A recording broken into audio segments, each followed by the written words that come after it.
내 이름은 김태수, 49세다. 결혼 16년 차에 중2 아들을 둔 평범한 가장이었다. 아니, 평범하다고 생각했다. 3년 전까지만 해도 나는 대기업 영업팀장이었다. 연봉 5천만 원의 안정적인 직장 생활. 하지만 46세라는 나이에 퇴직을 권유받았을 때 나는 선택해야 했다. 명예퇴직금 1억 5천만 원을 받고 새로운 도전을 할 것인가? 아니면 계속 눈치 보며 회사에 매달릴 것인가? 그때 대학 동기 정대호가 나타났다. 나보다 2살 많은 51세. 벌써 3년 전부터 커피 프랜차이즈 사업을 하고 있다며 함께 해보자고 제안했다. 태수야, 요즘 커피 시장이 얼마나 좋은지 아나? 우리 지점만 해도 월 매출이 6천만 원은 나와. 둘이서 하면 훨씬 안정적일 거야. 대호의 말이 설득력 있게 들렸다. 실제로 그가 운영하는 강남 지점은 손님들로 북적였고 매출 장부도 화려했다. 무엇보다 20년 넘게 알고 지낸 친구였다. 대학 때부터 성실하기로 소문났던 대호를 믿지 못할 이유는 없었다. 형, 정말 괜찮을까? 나는 사업 경험이 없는데. 뭘 걱정해. 나는 이미 3년째 하고 있고 너는 대기업에서 영업팀장까지 했잖아. 고객 관리는 내가 더 잘할 거야. 결국 나는 명예퇴직금 1억 5천만 원을 투자하기로 했다. 대호가 이미 운영 중인 강남 지점 옆에 분당 지점을 새로 내는 것이었다. 프랜차이즈 가맹비 5천만 원, 인테리어비 8천만 원, 운영자금 2천만 원. 내 전 재산이었다. 아내 지영이는 처음에 반대했다. 여보, 사업이 그렇게 쉬운 줄 알아? 대호 씨가 아무리 친구라고 해도 돈 문제는 별개잖아. 지영아, 나도 깊이 생각해봤어. 대호 형이 이미 성공한 모델을 그대로 따라하는 거니까 위험 부담이 적잖아. 게다가 요즘 커피 시장이 얼마나 좋은데. 그래도 전세금까지 빼서 하는 건 2년만 버티면 투자금 회수하고도 남을 거야. 우리 민수도 고등학교 갈 텐데 지금 안 하면 언제 해? 결국 지영이도 설득됐다. 우리는 전세 보증금 5천만 원까지 빼서 총 2억 원을 투자했다. 부족한 5천만 원은 점포를 담보로 대출을 받았다. 2022년 3월 분당 지점이 문을 열었다. 첫 달 매출이 4천만 원이 나왔을 때 나는 정말 기뻤다. 대호의 예상이 맞았다. 3개월 후에는 월 매출이 5,500만 원까지 올라갔다. 태수야, 봤지? 내가 뭐라고 했어. 6개월만 더 지나면 월 7천만 원도 넘을 거야. 대호는 매일 아침 강남 지점에서 분당 지점으로 넘어와 함께 매장을 운영했다. 나는 주로 고객 응대와 직원 관리를, 대호는 재료 발주와 본부 업무를 담당했다. 역할 분담이 명확했고 무엇보다 서로 신뢰했다. 1년이 지나고 2년이 지났다. 월 매출은 안정적으로 6천만 원을 유지했다. 순이익이 월 1,800만 원 정도 나왔고 둘이서 나눠 가지니 각자 900만 원씩. 대기업 팀장 시절보다 적지 않은 수입이었다. 하지만 문제는 작년부터 시작됐다. 대호가 자주 지각하기 시작한 것이다. 형, 요즘 좀 늦으시네요? 아, 미안. 강남 지점에 문제가 생겨서 요즘 매출이 좀 떨어져서 신경 쓸 일이 많아. 처음에는 그러려니 했다. 강남 지점이 본점이고 대호가 더 경험이 많으니 그쪽에 신경 쓰는 것도 당연하다고 생각했다. 하지만 지각이 점점 심해졌다. 아침 9시에 와야 할 사람이 10시, 11시에 오는 일이 잦아졌다. 더 이상한 건 대호의 표정이었다. 예전에는 항상 밝고 자신감 넘치던 사람이 요즘에는 뭔가 초조해 보였다. 전화를 자주 받았는데 통화 내용을 들어보니 누군가에게 조금만 더 기다려달라고 하는 말이 많았다. 형, 무슨 일 있어요? 아니야. 그냥 본부에서 실적 관리 때문에 연락이 자주 와. 하지만 내가 본부에 직접 연락해보니 그런 일은 없었다. 우리 매장 실적은 오히려 양호한 편이었다.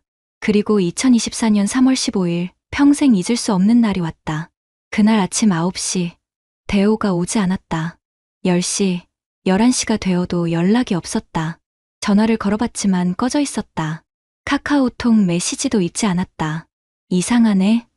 형이 연락도 없이 이렇게 안 올 사람이 아닌데. 점심시간까지 기다려봤지만 여전히 연락이 없었다. 나는 직접 강남 지점으로 찾아갔다. 사장님이요? 사장님은 어제도 안 오셨는데요. 며칠째 연락이 안 돼서 저희도 걱정하고 있어요. 강남 지점 직원의 말에 가슴이 철렁했다. 며칠째라고? 그럼 대호는 대체 어디에 있었던 건가? 강남 지점 매니저에게 자세히 물어보니 더 충격적인 사실이 드러났다.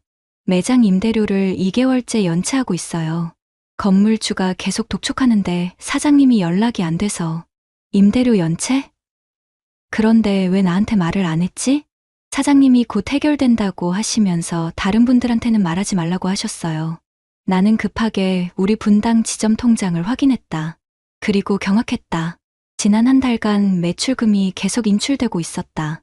대호가 관리하는 계좌에서 매일같이 몇백만 원씩 빠져나가고 있었던 것이다.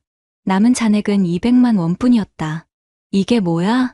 대체 이게 뭐야? 그 순간 휴대폰이 울렸다. 모르는 번호였다. 여보세요? 김태수 씨 맞으시죠? 저는 대한법무법인 김 변호사입니다. 정대호 씨 건으로 연락드렸는데요. 대호 형이 어떻게 됐나요? 정대호 씨가 개인회생 신청을 하셨습니다. 그런데 김태수 씨가 채권자 명단에 등재되어 있어서 연락드린 겁니다. 개인회생? 채권자? 내가 대호에게 돈을 빌려준 적이 언제 있다고? 변호사님, 무슨 말씀인지 이해가 안 되는데요. 정대호 씨가 김태수 씨로부터 사업자금 명목으로 1억 2천만 원을 차용했다고 신고했습니다. 그런데 상환 능력이 없어서 개인회생을 신청한 상황입니다. 전화기를 든 손이 떨렸다. 1억 2천만 원을 빌려줬다고? 나는 대호에게 돈을 빌려준 적이 없다. 우리는 동업자였을 뿐이다. 변호사님, 잠깐만요. 저는 정대호 씨와 동업을 했을 뿐이지 돈을 빌려준 적이 없어요. 그런데 정대호 씨가 제출한 서류에는 김태수 씨가 사업자금을 투자가 아닌 대여 형태로 제공했다고 되어 있습니다. 혹시 차용증 같은 걸 쓰신 적이 있나요? 차용증? 동업계약서도 제대로 안 썼는데 차용증이 어디 있겠는가. 그때 깨달았다. 대호가 나를 완전히 속였다는 것을. 동업이 아니라 처음부터 내 돈을 가져갈 생각이었다는 것을. 그날 밤집에 돌아와서 지영이에게 상황을 설명했다. 여보, 이게 무슨 일이야? 대호 씨가 정말 그런 사람이었어? 나도 모르겠어. 20년 넘게 알고 지낸 친구인데 중2 아들 민수가 방에서 나와 조심스럽게 물었다. 아빠, 무슨 일이에요? 엄마가 울고 있는데. 민수야, 아빠가 사업하면서 좀 어려운 일이 생겼어. 하지만 걱정하지 마. 아빠가 해결할 거야. 하지만 내 목소리는 떨리고 있었다. 과연 이 상황을 해결할 수 있을까? 20년 친구가 하룻밤 사이에 사기꾼이 되었고 내 전 재산은 사라졌다. 그리고 이것은 시작에 불과했다. 대호가 사라진 지 3일째 더 끔찍한 현실이 기다리고 있었다. 아침 8시 휴대폰이 울렸다. 은행에서 온 전화였다. 김태수 고객님, 안녕하세요. 신한은행 여의도 지점입니다. 점포 담보대출건으로 연락드렸는데요. 네. 무슨 일이시죠? 고객님께서 대출받으신 5천만 원이 3개월째 연체되고 있습니다. 이대로 계속 연체되시면 담보권을 실행해야 하는 상황인데요. 3개월째 연체라고요? 저는 매달 자동이체로 내고 있는데요. 확인해보니 지난 12월부터 계좌의 잔액 부족으로 이체가 실행되지 않았습니다. 원금과 이자를 포함해서 현재 연체 금액이 1,800만 원입니다. 머리가 하얘졌다. 대출 이자는 대호가 관리한다고 했었다. 매장 운영비 계좌에서 자동으로 빠져나간다고 했는데 그것도 거짓말이었던 것이다. 과장님, 그럼 지금 당장 1,800만 원을 내야 한다는 말씀이신가요? 네, 그렇습니다. 만약 이번 주 안에 연체금을 해결하지 못하시면 담보 점포에 대한 경매 절차에 들어가게 됩니다. 전화를 끊고 나서 주저앉고 싶었다. 1,800만 원은 물론이고 100만 원도 없었다. 매장 계좌에 있던 200만 원이 전부였다. 급하게 분당 지점으로 달려가서 어제 매출을 확인했다. 150만 원. 평소의 4분의 1 수준이었다. 대호가 없으니 매장 운영이 제대로 되지 않았고 무엇보다 재료 발주를 못해서 메뉴의 절반을 팔 수 없는 상황이었다. 사장님, 원두 떨어져 가는데 언제 들어와요? 아, 잠깐만. 내가 본부에 연락해 볼게.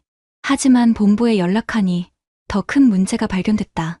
김태수 점주님, 원두 대금이 2개월째 연체되고 있어서 공급을 중단한 상태입니다. 연체 금액이 800만 원인데 이걸 먼저 해결해 주셔야 공급 재개가 가능합니다. 원두 대금까지 2개월 연체라고? 대호가 관리한다던 모든 것들이 다 연체되고 있었다. 그날 오후 나는 평생 처음으로 변호사 사무소를 찾았다. 인터넷에서 찾은 송정동의 작은 법무법인이었다. 변호사님, 저는 사기를 당한 건가요? 아니면 그냥 사업 실패인 건가요? 이상훈 변호사는 내가 가져온 자료들을 꼼꼼히 살펴봤다. 통장 거래 내역, 프랜차이즈 계약서, 대호와 주고받은 카카오톡 메시지들. 김태수님, 일단 명확한 사기는 아닙니다. 왜냐하면 정대호 씨가 실제로 매장을 함께 운영했고 초기에는 수익도 발생했거든요. 그럼 제가 당한 건 뭔가요? 배임에 가깝다고 보입니다. 동업자로서의 신의를 저버리고 매출금을 임의로 사용한 것이죠. 하지만 구두 동업계약의 역할 분담이 명확하지 않았던 점이 문제입니다. 그럼 돈을 돌려받을 수 있나요? 변호사가 한숨을 쉬었다. 솔직히 말씀드리면 어렵습니다. 정대호 씨가 개인회생을 신청한 상태에서는 채권자로 등록되어 변제 계획에 따라 일부만 돌려받을 수 있어요. 보통 원금의 10에 20% 정도. 10에 20%라고? 1억 5천만 원의 10%면 1,500만 원이다. 나머지 1억 3,500만 원은 그냥 포기하라는 말인가? 변호사님, 그럼 제가 할 수 있는 게 뭐가 있나요? 개인회생 절차에서 이의 신청을 할 수는 있어요. 정대호 씨가 허위로 신고한 부분들을 반박하고 실제로는 동업관계였다는 것을 입증하면 조금 더 유리할 수도 있고요. 그런데 그것도 확실하지 않다는 말씀이시죠? 네, 정확합니다. 더 솔직히 말씀드리면 소송 비용이 몇 천만 원 들어갈 텐데 그만큼 회수할 수 있을지는 의문입니다. 변호사 사무소에서 나오는 길, 나는 걸음을 멈췄다. 길가 벤치에 앉아서 하늘을 바라봤다. 49세에 이런 일을 당할 줄은 꿈에도 몰랐다. 휴대폰이 울렸다. 대호에게서 온 문자였다. 태수야, 정말 미안하다. 나도 어쩔 수 없었다. 사채업자들이 협박해서 가족들 안전을 위해 어쩔 수 없이 이런 결정을 한 거야. 미안하다. 문자를 읽는 순간 분노가 치밀었다. 미안하다고? 20년 친구라는 놈이 내 전 재산을 가져가 놓고 문자 한 줄로 사과한다고? 나는 바로 전화를 걸었다. 역시 꺼져 있었다. 카카오톡으로 메시지를 보냈다. 형, 전화 받아. 이렇게 끝낼 순 없어. 하지만 읽음 표시도 뜨지 않았다. 대호는 완전히 잠수를 탄 상태였다. 그날 밤 집에 돌아와서 지영이에게 모든 상황을 설명했다. 여보, 은행 대출 1,800만 원을 이번 주 안에 내야 해.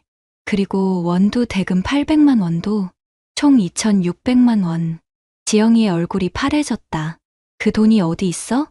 우리 통장에 있는 게 200만 원이 전부인데. 나도 알아. 그래서 혹시 내 적금이나 보험 해약하면 얼마나 나올까? 적금이 1천만 원 있고 보험 해약하면 800만 원 정도 나올 것 같아. 하지만 그것도 부족하잖아. 친정에서 좀 빌릴 수 있을까?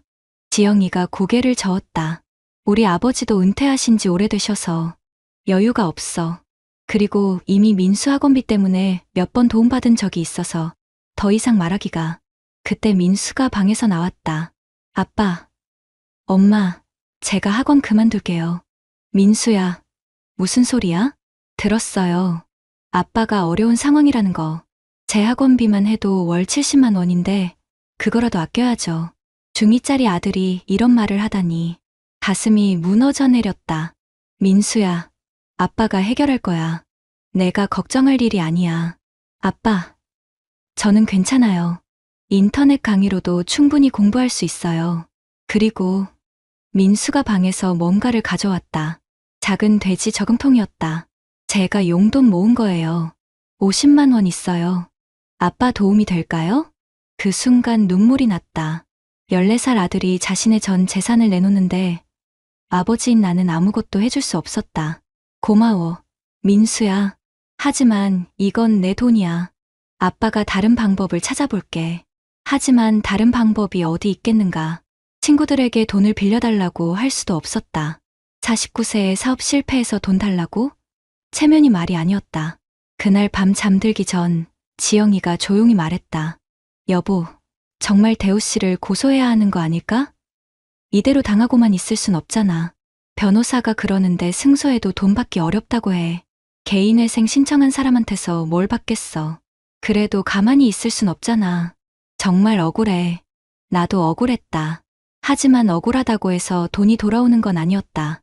다음 날 아침 나는 결정했다. 변호사가 말한 이의 신청을 해보기로. 돈을 받을 가능성은 낮지만 최소한 대호의 거짓말은 폭로해야 했다. 이상훈 변호사님, 개인회생 이의 신청 진행해주세요. 비용이 얼마나 들죠? 착수금 500만 원, 성공 보수는 회수 금액의 30%입니다. 500만 원. 지금 상황에서는 엄청난 돈이었다. 하지만 포기할 수는 없었다. 알겠습니다. 진행해주세요. 그날부터 나는 대호와의 모든 대화, 모든 거래 내역을 정리하기 시작했다. 20년 친구가 어떻게 나를 속였는지 법정에서 똑똑히 밝혀내겠다고 다짐했다. 49세의 인생 최대의 위기가 왔지만 아직 포기하지 않았다. 개인회생 이의 신청을 준비하면서 나는 대호의 치밀한 계획을 알게 됐다. 이상훈 변호사와 함께 자료를 정리하던 중 충격적인 사실들이 하나씩 드러났다. 김태수님, 정대호 씨가 제출한 채권자 목록을 보니까 이상한 점이 많네요. 어떤 점이요? 일단 김태수님을 비롯해서 총 15명의 채권자가 등록되어 있는데 대부분이 개인 대여금이에요. 총액이 8억 원이 넘습니다. 8억 원? 대호가 그렇게 큰 빚을 지고 있었다고? 그런데 더 이상한 건 이 중에 실제 사채업자로 보이는 사람이 3명 있어요. 나머지는 모두 지인들이나 동업자들이고요. 변호사가 보여준 목록을 보니 내가 아는 얼굴들이 몇 명 보였다. 대학 동기 2명, 전 직장 동료 1명, 심지어 대호의 처남까지. 혹시 이분들과 연락해 볼 수 있을까요? 해보세요. 다만 개인회생 절차가 진행 중이라 함부로 연락하면 안 되니까 조심스럽게 하셔야 해요.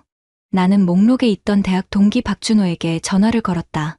준호야, 나 태수야. 혹시 대호한테 돈 빌려준 적 있어? 태수야? 어떻게 그걸 알았어? 나도 지금 개인회생 때문에 난리야. 너도 당했구나. 얼마나 빌려줬어? 3천만 원. 작년에 급하게 사업자금이 필요하다고 해서. 근데 갚을 기색이 없어서 독촉하니까 갑자기 개인회생 신청했다고 하더라고. 전화를 끊고 나서 목록에 있던 다른 사람들에게도 연락해봤다. 모두 비슷한 상황이었다. 사업자금, 생활비, 의료비 등 각종 명목으로 돈을 빌려갔는데 갚지 않고 있었다.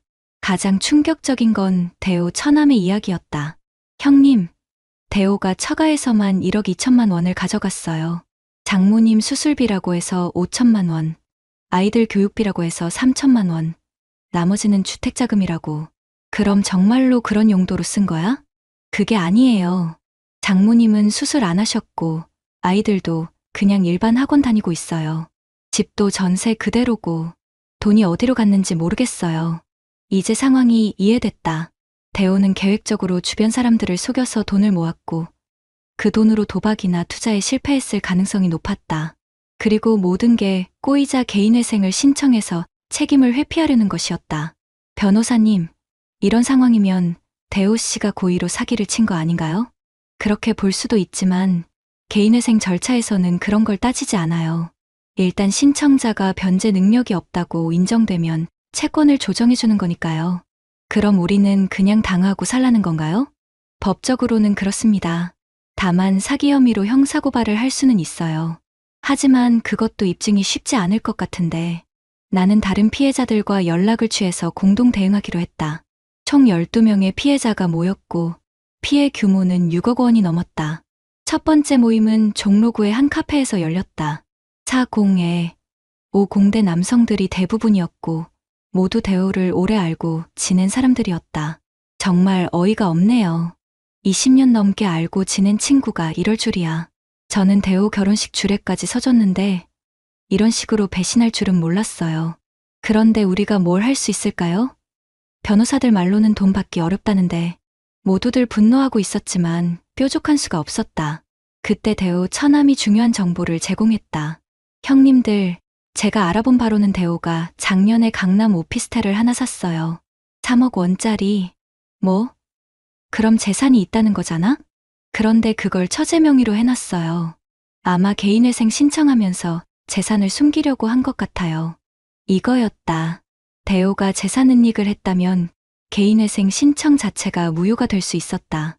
변호사님, 재산은닉 사실이 밝혀지면 어떻게 되나요? 개인회생 신청이 기각될 수 있어요. 그러면 채권자들이 개별적으로 강제 집행을 할 수 있고요. 그럼 그 오피스텔을 압류할 수 있다는 말씀인가요? 네, 가능합니다. 다만 명의 신탁 관계를 입증해야 하는데 그게 쉽지 않을 수도 있어요. 희망이 보였다. 우리는 대호의 재산은닉을 입증하기 위해 자료를 수집하기 시작했다. 대호 처남을 통해 오피스텔 구매 당시 자료들을 확보했고 대호가 평소에 했던 말들을 모았다. 곧 좋은 투자처가 생길 거야. 부동산이 답이야. 같은 발언들이 증인들의 기억에 남아 있었다. 결정적인 증거는 대호의 카카오톡 메시지였다. 작년 부동산 구매 당시 나에게 보낸 메시지에서 곧 좋은 소식 들려줄 수 있을 것 같아라고 했던 것이다. 변호사님, 이 정도면 재산은닉을 입증할 수 있을까요? 어느 정도 가능성은 있어 보여요. 일단 법원에 재산은닉 의혹 제기와 함께 이의 신청을 해보겠습니다. 2024년 6월 법원에서 첫 번째 심리가 열렸다. 나는 생전 처음 법정에 서는 것이었다. 대호가 법정에 나타났을 때 나는 깜짝 놀랐다. 6개월 전에 보던 깔끔한 모습이 아니었다. 살이 많이 빠져서 인상이 초라해 보였고 값싼 정장을 입고 있었다. 정대호 씨, 채권자들이 재산은닉을 주장하고 있는데 이에 대해 어떻게 생각하십니까? 재판장님, 저는 재산은닉 같은 건 하지 않았습니다. 오피스텔은 아내 명의로 되어 있지만 그건 아내가 자기 돈으로 산 것입니다. 그럼 아내분의 소득이 어느 정도 되나요? 아내는 파트타임으로 일해서 월 80만 원 정도 받습니다. 월 80만 원으로 3억 원짜리 오피스텔을 샀다고? 말이 안 됐다. 우리 측 변호사가 반박했다. 재판장님, 정대호 씨 배우자의 연간 소득은 1천만 원 미만입니다. 그런데 3억 원의 부동산을 구매할 수 있는 자금 출처가 명확하지 않습니다. 정대호 씨, 이에 대해 설명해 주시기 바랍니다. 그건 처가에서 도움을 받았습니다. 처가에서 도움을 받았다는 증빙 서류가 있나요? 지금은 준비하지 못했지만 재판장이 한숨을 쉬었다. 정대호 씨, 개인회생 신청 시에는 모든 재산을 정확하게 신고해야 합니다. 만약 재산을 은닉했다면 신청이 기각될 수 있습니다. 재판장님, 저는 정말로 재산 은닉을 하지 않았습니다. 제가 왜 거짓말을 하겠습니까? 하지만 재판장의 표정은 좋지 않았다. 다음 기일까지 대호가 자금 출처를 명확하게 입증해오라고 했다. 법정을 나오면서 대호와 마주쳤다. 6개월 만에 만나는 20년 친구였다. 대호야, 태수야, 미안해. 미안하다고? 미안해서 되는 일이야? 나도 어쩔 수 없었어. 사채업자들이 협박해서. 그럼 나한테는 왜 말 안 했어? 20년 친구잖아. 도움을 요청했으면 방법을 찾아봤을 텐데. 대호가 고개를 떨어뜨렸다. 말할 수가 없었어. 너무 창피해서 친구를 속이는 게 맞아? 너 때문에 나는 집까지 잃을 위기야. 내 아들이 학원까지 그만뒀어. 태수야, 정말 미안해. 내가 어떻게든 갚을게. 뭘로 갚아? 개인회생 신청해놓고? 더 이상 할 말이 없었다. 20년 우정이 이렇게 끝나는 건가? 그날 밤 집에 돌아와서 민수에게 말했다. 민수야, 아빠가 대호 삼촌이랑 법정에서 만났어. 아빠, 삼촌이 뭐라고 했어요? 미안하다고 하더라. 그럼 돈 돌려준다고 했어요? 아니야. 미안하다는 말만. 민수가 화난 표정을 지었다. 삼촌이 나빠요. 미안하다고 말로만 하면 뭐해요? 아빠가 얼마나 힘들어하는데 14살 아들도 알 수 있는 일을 20년 친구는 모르고 있었다. 법정에서 만난 지 2주 후 상황은 더욱 악화됐다. 은행에서 최종 통보가 왔다. 담보 대출 연체금을 해결하지 못하면 점포에 대한 경매를 진행한다는 것이었다. 김태수 고객님, 이번이 마지막 통보입니다. 다음 주 금요일까지 연체금 2,300만 원을 납부하지 않으시면 담보권 실행에 들어갑니다. 2,300만 원. 계속 쌓이는 이자 때문에 금액이 더 늘어나 있었다. 지영이의 적금과 보험을 해약해서 1,800만 원을 마련했지만 여전히 500만 원이 부족했다. 여보, 정말 다른 방법이 없을까? 친구들한테 좀 빌려볼까? 지영아, 내가 49살인데 친구들한테 어떻게 돈 달라고 해? 그것도 몇백만 원이 아니라 몇천만 원을. 그래도 이대로 점포까지 잃으면 사실 나도 몇 명의 친구들을 생각해봤다. 하지만 중년에 사업 실패해서 돈 빌려달라고 하는 건 너무 창피했다. 무엇보다 언제 갚을 수 있을지도 모르는 상황에서 친구들까지 피해를 줄 수는 없었다. 그런데 뜻밖의 곳에서 도움의 손길이 왔다. 형님, 제가 500만 원 도와드릴게요. 대우 처남이었다. 처남, 고마운데 너도 대우 때문에 피해를 본 상황인데 어떡해. 형님, 저는 대우보다 형님이 더 중요해요.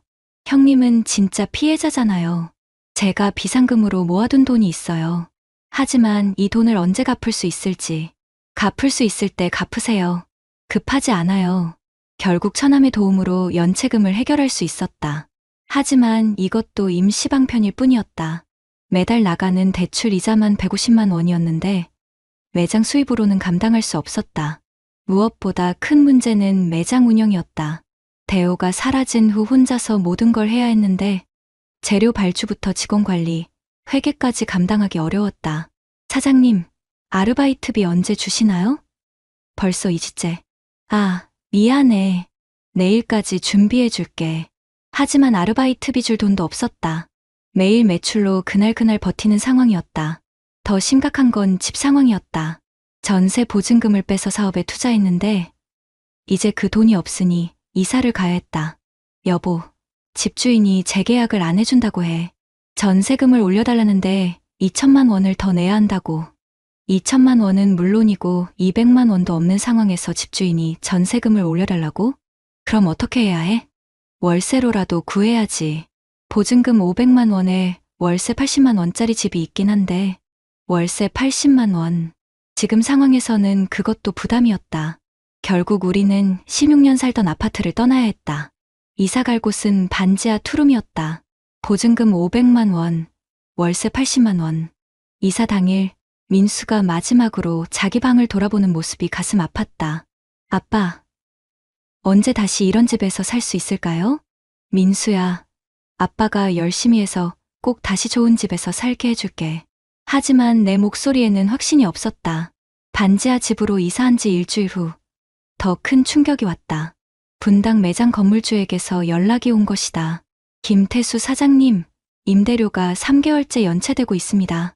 이달 말까지 해결하지 않으시면 계약 해지하겠습니다. 임대료 연체? 나는 매달 자동이체로 내고 있다고 생각했는데 이것도 대호가 관리한다던 계좌에서 나가는 거였다. 사장님, 얼마나 연체됐나요? 임대료와 관리비 포함해서 850만 원입니다. 850만 원. 또 다시 감당할 수 없는 금액이었다. 사장님, 조금만 기다려주시면. 김 사장님, 저도 이해는 하지만 3개월은 너무 오래잖아요. 다른 임차인도 기다리고 있고 결국 매장도 포기해야 하는 상황이 됐다. 그날 밤 가족회의를 했다. 여보, 이제 정말 바닥이야. 매장도 포기해야 하고 앞으로 뭘 해서 살아야 할지. 지영이가 말했다. 여보, 나도 일자리를 구해볼게. 편의점이든 마트든 뭐든 할게. 미안해, 지영아. 내가 16년 동안 살림만 하다가 갑자기 일터에 나가야 하다니. 뭘 미안해. 우리가 부부잖아. 힘들 때는 서로 도와야지. 그때 민수가 말했다.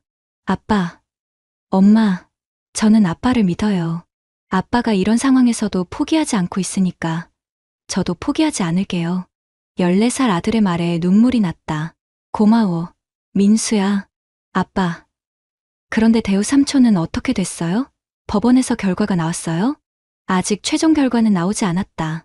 하지만 변호사 말로는 재산은닉 혐의로 개인회생 신청이 기각될 가능성이 높다고 했다. 만약 기각되면 어떻게 되나요? 그럼 강제집행을 할 수 있어요. 대호 씨 명의로 된 재산이 있다면 압류가 가능하고 오피스텔은 아내 명의인데요. 명의신탁 관계가 입증되면 그것도 압류할 수 있어요. 하지만 설령 압류에 성공한다고 해도 피해자가 12명이나 되니 내가 받을 수 있는 돈은 많지 않을 것 같았다. 한 달 후 드디어 법원 결정이 나왔다. 정대호의 개인회생 신청이 기각됐다. 재산은닉이 인정됐기 때문이다.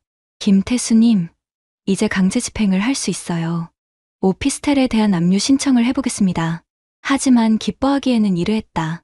다른 채권자들도 동시에 압류 신청을 했고 사채업자들은 이미 대우를 상대로 다른 법적 조치를 취하고 있었다. 무엇보다 오피스텔 가격이 3억 원인데 은행 담보대출이 2억 원이 잡혀 있어서 실제로 배당받을 수 있는 금액은 1억 원 정도였다. 그것도 12명이 나눠 가져야 했다. 그럼 제가 받을 수 있는 건 얼마 정도인가요? 피해 비율로 계산하면 1,500만 원에서 2천만 원 정도 될 것 같아요. 전체 피해액 1억 5천만 원 중에서 2천만 원. 그나마 다행이라고 해야 할까. 하지만 그 돈을 받으려면 또 몇 개월을 기다려야 했고, 지금 당장 생활비가 필요한 상황에서는 별 도움이 되지 않았다. 결국 나는 분당 매장을 정리했다. 기계와 비품들을 헐값에 팔아서 200만 원을 만들었다. 3년간 쌓아온 모든 것이 200만 원으로 정리됐다. 매장 문을 마지막으로 잠그는 순간 정말 허무했다. 49세에 모든 걸 잃고 다시 시작해야 한다니. 그날 밤 반지하 집에서 지영이와 민수와 함께 라면을 끓여 먹으면서 생각했다. 대우를 원망할 수도 있었지만 이제는 그런 감정도 사치 같았다. 중요한 건 앞으로 어떻게 살아갈 것인가였다. 여보, 내일부터 편의점 아르바이트 시작해. 일단 월 150만 원은 벌 수 있을 거야. 나도 뭔가 찾아봐야겠어. 49세가 할 수 있는 일이 뭐가 있을까? 아빠, 저도 신문 배달 같은 거 할 수 있어요. 민수야, 너는 공부나 해. 아빠가 해결할 거야. 하지만 솔직히 자신은 없었다. 49세에 다시 시작한다는 게 쉽지 않았다. 그래도 포기할 수는 없었다. 가족이 있었으니까. 모든 걸 잃고 반지하로 이사한 지 3개월. 나는 작은 희망을 발견했다. 편의점에서 아르바이트를 하던 지영이가 어느 날 흥미로운 소식을 가져왔다. 여보, 편의점 사장님이 그러는데 근처에 작은 테이크아웃 커피점 자리가 났대. 임대료가 월 60만 원이래. 커피점? 6평 정도 되는 작은 곳인데 테이크아웃만 하는 곳이야. 권리금도 500만 원이면 된다고 하고. 500만 원. 대우 오피스텔 강제집행으로 받을 예정인 돈으로 충분했다. 지영아, 그런데 내가 혼자서 할 수 있을까? 커피는 알지만 장사는. 여보, 3년 동안 분당 매장 운영한 경험이 있잖아. 그것도 큰 매장을. 6평짜리 작은 곳은 훨씬 쉬울 거야. 사실 나도 생각하고 있던 참이었다. 컴퓨터 학원이나 택배 상하차 같은 일도 알아봤지만 49세에 새로운 분야를 시작하기에는 부담이 컸다. 그나마 커피 사업은 3년간의 경험이 있었다. 한번 가서 봐볼까? 다음날 지영이와 함께 그 자리를 보러 갔다. 지하철역에서 5분 거리에 있는 작은 상가 1층이었다. 6평이라고 하니 정말 작았지만 테이크아웃 전문으로는 충분해 보였다. 사장님, 이전 사장이 왜 그만뒀나요? 나이가 많으셔서 힘들다고 하시더라고요. 그런데 매출은 괜찮았어요. 하루에 20에 30만 원 정도는 나왔거든요. 하루 매출 25만 원이면 월 750만 원. 임대료 60만 원에 재료비 300만 원 정도 빼면 순이익이 400만 원 정도 나올 수 있었다. 어떻게 생각해?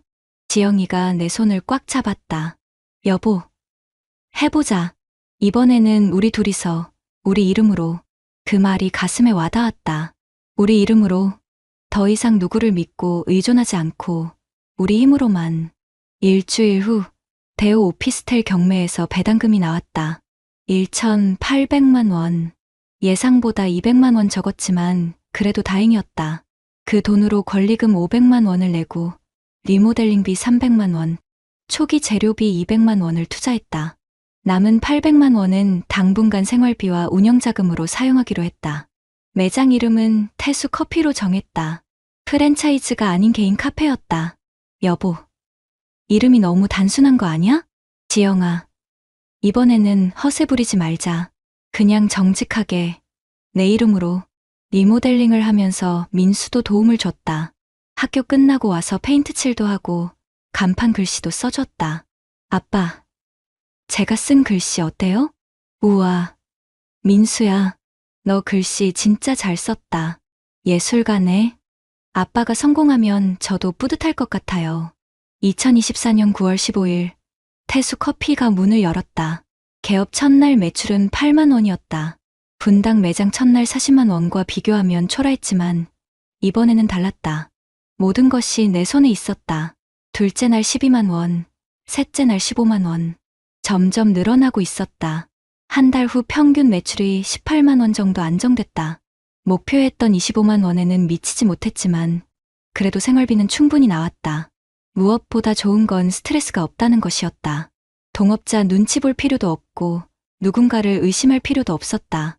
모든 돈의 출입이 내 통장으로 바로 확인됐다. 여보, 요즘 표정이 많이 밝아졌어. 그래? 물론 돈은 예전만큼 못 벌지만 마음은 편해. 3개월 후 단골 손님들이 생기기 시작했다. 사장님, 커피 맛이 좋아요. 다른 프랜차이즈보다 훨씬 진해요. 고마워요. 원두를 좀 비싼 걸로 써서 그래요. 여기 사장님이 직접 하시는 거죠? 요즘 이런 곳 찾기 어려운데. 그렇다. 나는 사장이면서 동시에 바리스타였고 청소부였고 회계 담당자였다. 모든 걸 혼자 했지만 그것이 오히려 좋았다. 어느 날 뜻밖의 손님이 찾아왔다.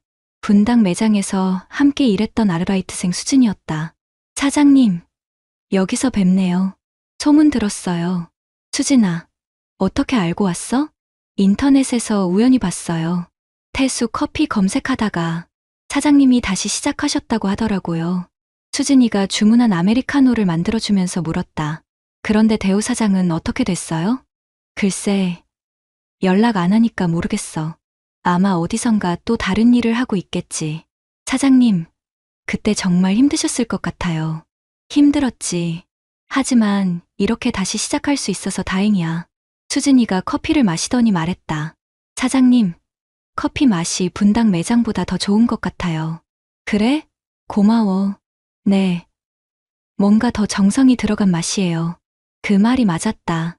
이번에는 정말로 정성을 들이고 있었다. 원두 하나하나 확인하고 물 온도도 직접 재고 손님 한 명 한 명에게 신경 쓰고 있었다. 6개월 후 매출이 월 600만 원까지 올라왔다. 순이익이 350만 원 정도 나왔다. 분당 매장 때보다는 적었지만 안정적이었다. 더 중요한 건 가족 관계가 좋아졌다는 것이었다. 아빠, 제가 친구들한테 우리 아빠 커피점 한다고 자랑했어요. 민수야, 자랑할 게 뭐 있다고? 아빠가 어려운 상황에서도 포기하지 않고 다시 시작한 거잖아요. 멋있어요. 지영이도 편의점 일을 계속하면서 우리 가게를 도왔다. 여보, 이제 조금 안정되면 월세 아파트로 이사 갈까? 민수가 고등학생 되기 전에. 그래. 1년 더 열심히 해서 보증금 1천만 원 정도 모으면 될 것 같아. 그리고 정말로 1년 후 우리는 보증금 1천만 원 월세 50만 원짜리 투룸으로 이사했다. 반지하는 아니었지만 그래도 햇빛이 들어오는 집이었다. 아빠, 이제 정말 다시 시작하는 것 같아요. 그래, 민수야. 이번에는 천천히, 확실하게. 어느 날 우연히 대우 소식을 들었다. 처남을 통해서였다. 형님, 대우가 지방에서 치킨집 하고 있다고 해요. 그래? 잘 되고 있나? 글쎄요. 잘 안 된다고 하던데 손님들한테 욕먹은 적도 있다고 하고 한때는 원망스러웠던 대우였지만 이제는 별로 감정이 없었다. 그보다는 내 일에 집중하는 게 더 중요했다. 태수 커피를 연지 2년째 나는 깨달았다. 진짜 성공은 큰 돈을 버는 것이 아니라 내 힘으로 안정적으로 살아가는 것이라는 걸.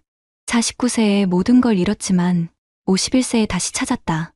큰 부자는 못 됐지만 가족과 함께 웃으며 살 수 있게 됐다. 무엇보다 이번에는 모든 것이 내 이름이었다. 더 이상 누구를 의심하거나 두려워할 필요가 없었다. 그리고 민수가 고등학교에 진학할 때 나는 당당하게 입학금을 냈다. 내가 직접 벌어서 내 손으로. 아빠, 고마워요. 뭘 고마워해. 당연한 거야. 아니에요. 아빠가 포기하지 않아서 가능한 일이었어요. 그날 밤 지영이와 함께 매장 정리를 하면서 말했다. 지영아, 이제 정말 안정된 것 같아. 그래, 비록 작지만 우리 것이니까. 대우 일이 없었다면 계속 큰 매장만 생각했을 텐데 오히려 이게 더 좋은 것 같아. 여보, 나도 그래. 이제는 안심이 돼. 49세에 인생 최대의 배신을 당했지만 그 덕분에 진짜 소중한 것이 무엇인지 알게 됐다. 큰 것보다 확실한 것이, 남의 것보다 내 것이, 빠른 성공보다 느린 성장이 더 소중하다는 걸. 그리고 가장 중요한 건 내 이름으로 사는 삶이었다. 태수 커피, 작지만 확실한 내 이름이었다. 구독자님들, 오늘 사연 댓글로 공유해 다른 분들과 함께 의견 나눠보세요. 저도 읽어보며 소통하겠습니다.